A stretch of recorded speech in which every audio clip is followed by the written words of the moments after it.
Pemirsa, Anda menyaksikan breaking news bahwa Anda baru saja menyaksikan sidang lanjutan perselisihan Pilpres 2024. Agenda hari ini adalah mendengarkan keterangan dari ahli dan saksi dari KPU RI dan dari Bawaslu Republik Indonesia.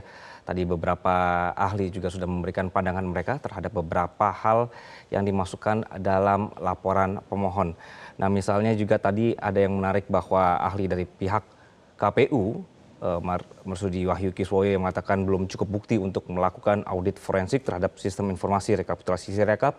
Sirekap ini terus menjadi perhatian dalam sidang sengketa ini, pemirsa, berkenaan dengan ada yang mengatakan bahwa Sirekap bermasalah, kemudian ada yang mengatakan bahwa sistemnya sudah dipakai dan sudah aman begitu.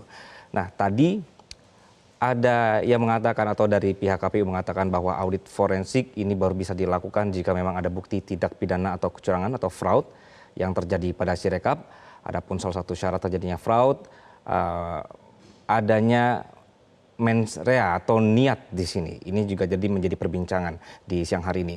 Namun Sirekap, pemirsa, ini merupakan sebuah alat bantu yang dioperasikan lewat perangkat lunak atau software. Jadi ketika terjadi kesalahan interpretasi data dari C hasil yang difoto dengan yang terbaca, hal ini sepenuhnya kesalahan software dan tidak ada niat dari manusia. Ini adalah bagian dari dialog berkenaan dengan sebenarnya Sirekap ini bermasalah atau tidak gitu. Karena sekali lagi Sirekap ini terus menjadi perhatian mengenai efektivitasnya. Kemudian pemirsa, kuasa hukum Anies Mohaimin, Rafli Harun, tidak puas terhadap penjelasan ahli dari KPU, Marsudi Wahyu, yang menjawab pertanyaan soal suara sah berbeda puluhan juta dengan suara dari paslon. Sampai-sampai mempertanyakan kredibilitas ahli pada sidang sebelumnya. Jadi per 20 Maret itu sudah freeze, suara nggak akan ada berubah. Jadi andaikan Sirekap dihapus datanya pun juga nggak ada pengaruhnya begitu loh, istilahnya begitu. Karena keputusan KPU sudah keluar, keputusan ini sudah keluar yang nggak bisa dirubah kecuali SK-nya KPU yang dirubah begitu. Kemudian untuk Bang Refli, ya, kenapa suara sah beda dengan suara paslon? Saya tidak melihat itu, Bang. Jadi kalau suara sah presiden dengan totalnya sama, yang beda adalah dengan suara legislatif, ya. Ada kalau nggak salah yang Pilpres itu 51 juta, ya ada beda, pokoknya beda ya. Ada antara Pilpres dengan Pileg, suara sah. Untuk pemilu presiden 164 juta, 164 untuk Pileg juta. 151 juta. Ya, 151 dan 160. Kenapa berbeda?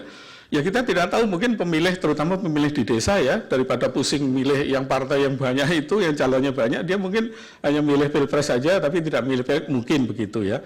Kita tidak bisa menuduh bahwa itu ada hal, karena nanti ada sekaligus menjawab pertanyaan yang mulia Prof. Suharto ya tadi, bagaimana Prof. Arief bagaimana menguji kevalidan data tadi ya, nanti saya akan sampaikan. Nah jadi bisa saja terjadi antara suara Pilpres, suara sah dengan suara sah di legislatif tidak sama. Dan setiap pemilu selalu begitu. Saya ingat 2019 pun juga sama, tidak exactly sama persis.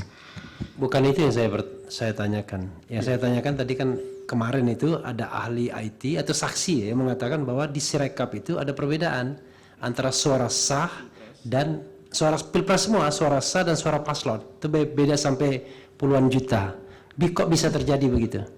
Ya, atau jangan ahli yang itu nggak benar? Kan Bapak bisa sudah cukup. Kan nanti kita bandingkan aja dengan kawal pemilu dan yang lain. Kalau hasilnya kawal pemilu juga seperti itu, ya mungkin jangan-jangan ahlinya mungkin nggak silakan nanti majelis yang menilai lah ya. Jelajahi cara baru mendapatkan informasi. Download Metro TV Extend sekarang.